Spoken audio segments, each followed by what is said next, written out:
नमस्कार प्यारे साथियों।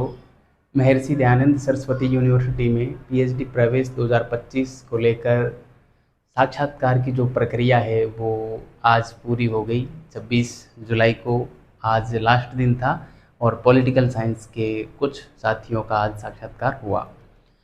प्यारे साथियों, आगे की प्रोसेस क्या रहेगी इसको लेकर आज इस सेशन में हम बात करने वाले हैं। जैसा कि आप लोगों को पता ही होगा, वैसे कुछ सब्जेक्टों का रिजल्ट पहले आ चुका था साक्षात्कार का, जिनका फर्स्ट चरण में साक्षात्कार हुआ उनका, और उनकी भी प्रोविजनल लिस्ट यूनिवर्सिटी ने जारी की है। और उस प्रोविजनल लिस्ट के आधार पे यूनिवर्सिटी ने और गाइडों की प्रेफरेंस मांगी है। ठीक है, तो उन लोगों ने गाइडों की प्रेफरेंस कुछ लोगों ने भर दी होगी, कुछ अभी भर रहे होंगे, क्योंकि 21 जुलाई से वो प्रोसेस प्रारंभ हुई थी और वो 9 सितंबर तक, शायद 9 अगस्त तक वो चलेगी। ठीक है, अब इन 4 सब्जेक्टों को, हिस्ट्री, हिंदी, ज्योग्राफी और पॉलिटिकल साइंस, इनकी भी यही प्रोसेस होनी है कि अभी तो आप लोगों का जो है रिजल्ट आएगा। और रिजल्ट कब तक आएगा, ये भी बहुत सारे साथियों का मेरे को मैसेज था कि सर रिजल्ट कब तक आएगा। तो देखिए, अब रिजल्ट में मुझे नहीं लगता कि बहुत ज़्यादा समय ये लोग लेंगे।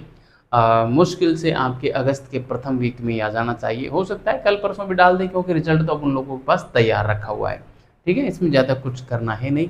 वैसे थोड़ा सा काम होता है कि सीटों को डिवाइडेशन करने का, कि जीआरएफ वालों को कितना, और नेट यानी कि कैटेगरी फर्स्ट को तो कितना, कैटेगरी सेकंड और थर्ड को कितने की ये लोग लेंगे, उस हिसाब से इनको थोड़ा बहुत डिवाइडेशन करेंगे।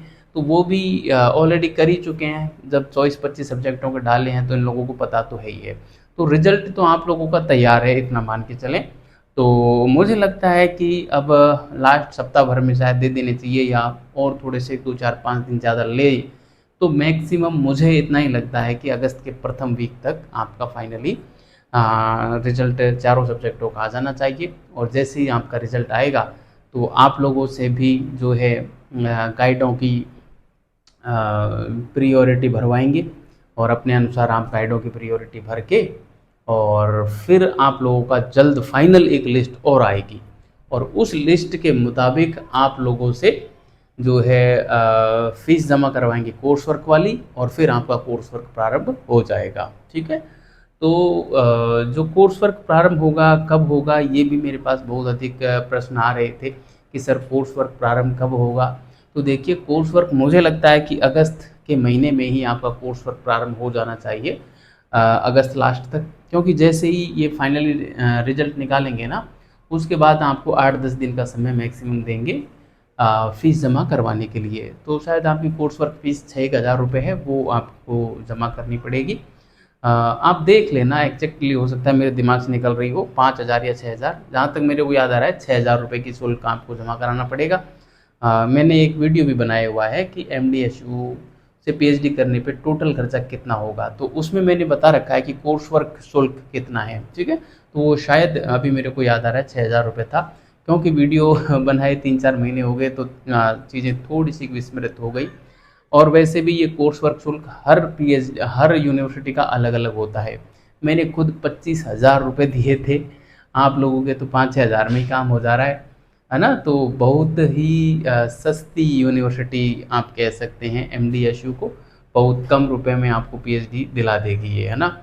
तो कोर्स वर्क प्रारंभ हो जाएगा, उसके बाद तो आपको कोई दिक्कत ही नहीं रहेगी, क्योंकि आप रेगुलर जाएंगे आएंगे और वहाँ पे आप लोगों की क्लासें चलेंगी। ठीक है, कुछ लोगों का ये भी प्रश्न था कि सर कोर्स वर्क में क्या पढ़ाया जाता है, क्या करवाया जाता है। तो देखो, कोर्स वर्क में यही करवाया जाता है कि रिसर्च से संबंधित चीज़ें सिखाई जाती हैं, है ना। रिसर्च क्या होता है, और टॉपिक कैसे सेलेक्ट करना चाहिए, किस टॉपिक पे काम करना चाहिए, अब से पहले जो शोध हो चुके हैं उनका अध्ययन हम कैसे करें, कहाँ से उन थीसिसों को हम खोजें और कैसे उन थीसिसों को पढ़ें, क्योंकि प्रत्येक थीसिस को पढ़ पाना तो अपने आप में भी एक चैलेंजिंग भरा सफ़र होता है।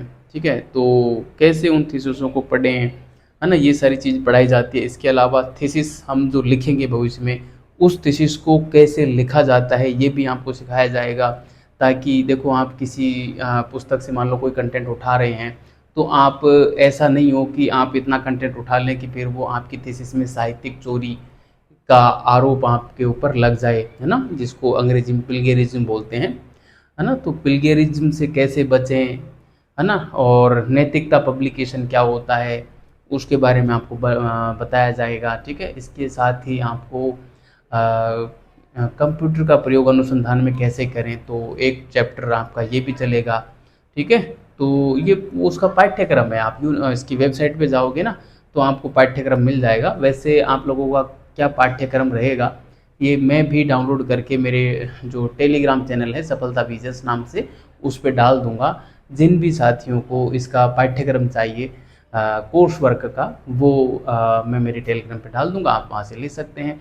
वैसे अभी जब फाइनल आप लोगों का रिजल्ट आ जाएगा और कोर्स वर्क की जो आप फीस जमा करवाओगे, तब मैं वो सिलेबस जो है आपके कोर्स वर्क का वो मैं डाल दूंगा, तो उसके अकॉर्डिंग आप देख लेना, ठीक है। तो चलिए, ये एक छोटा सा सेशन था जो मैंने बताया कि रिजल्ट कब तक आ सकता है और आगे की प्रोसेस क्या रहने वाली है, ठीक है। आशा करता हूँ कि आप लोगों को इस चैनल पे और एक ऑथेंटिक जानकारी, एक सरल भाषा में जानकारी मिल रही होगी। अब चूँकि मैं इतने आसान शब्दों में हिंदी के शब्दों का इस्तेमाल करते हुए चीज़ों को आप लोगों तक भेजने का काम करता हूँ, कारण सीधा सा ये है कि अधिकांश साथी इस क्षेत्र में बिल्कुल शून्य रहते हैं, उनको कुछ नहीं आता, क्योंकि एक तो परिवार में भी कोई पीएचडी होल्डर नहीं होता। यदि परिवार में कोई पीएचडी होल्डर हो परिवार में या रिश्तेदारी में, तो भी हमको पता रहता है, क्योंकि उससे हम गाइडेंस ले लेते हैं। लेकिन जब कोई गाइडेंस करने वाला हो नहीं और यदि सामने वाला इंग्लिश में आके बात करे हमसे, तो हम उतना समझ ही नहीं पाते, है ना। बेसिक चीज़ों को हम नहीं समझ पाते, क्योंकि हमारा जो खुद का जो बैकग्राउंड है वो हिंदी माध्यम से ही रहा है। और अधिकांशतः जो लोग ग्रामीण क्षेत्रों से आते हैं वहाँ पे तो आज भी हम लोकली भाषा बोलते हैं, बिल्कुल, है ना। मैं खुद भी लोकली बोलता हूँ, क्योंकि जब गांव में रहते हैं तो लोकल भाषा बोलनी पड़ती है। यदि अपनी भाषा अलग कर लें तो फिर गांव वाले भी मजाक उड़ाने लग जाते हैं कि ये आ, यहीं पे पला बड़ा है, अब हमसे ही जो है अलग भाषा में बात कर रहा है, वो बहुत सारी बातें बनती हैं। और दूसरी चीज़ ये भी है कि यदि मैं यहाँ पे आके इंग्लिश में बात करूँ तो मेरे से बहुत कम लोग जुड़ पाते, उतने नहीं जुड़ पाते जितने अभी आप जुड़े हो। जितने सारे मैसेज और कॉल्स मेरे पास आते हैं वो शायद इसीलिए आते हैं कि मेरी भाषा शैली और ये सारी चीज़ आप लोगों को पसंद आई। तो उसके लिए मैं आप लोगों का बड़ा शुक्रगुजार हूँ और आप लोगों को धन्यवाद भी देना चाहता हूँ कि आप लोगों ने मुझे सुना अच्छे से। और मैं वादा करता हूँ कि आगे भी आपको इसी प्रकार का मार्गदर्शन मिलता रहेगा। पीएचडी से संबंधित, हायर एजुकेशन से संबंधित रिसर्च पेपर हो, थीसिस हो, सिनॉप्सिस हो, किसी भी प्रकार की कोई समस्या आपको नहीं आने देंगे। बस आप विश्वास के साथ चैनल पे बने रहना और अपने साथियों को अधिक से अधिक संख्या में ला के जोड़ना। वैसे आप लोगों को पता होगा कि मैं चैनल सब्सक्राइब करने के लिए नहीं बोलता हूँ, ना ही मैं कोई शेयर करने की कहता हूँ, ना ही मैं कोई कमेंट करने की बोलता हूँ। एक बात ज़रूर बोलता हूँ कि आपकी कोई क्यूरी हो तो आप डाल देना कमेंट बॉक्स में, मैं उसका जवाब दे दूँगा। और लगभग प्रत्येक कमेंट का मैंने जवाब दिया है, चाहे वो मेरे व्हाट्सएप पे आया हो या यूट्यूब चैनल के कमेंट बॉक्स में आया हो, ठीक है। तो आप अपनी जिम्मेदारियों को मेरे बिना कहे समझते हुए आप उनका निर्वहन करें, मैं मेरी जिम्मेदारियों का निर्वहन करूँगा। चलिए मिलते हैं अगले सेशन में, तब तक के लिए बहुत बहुत धन्यवाद।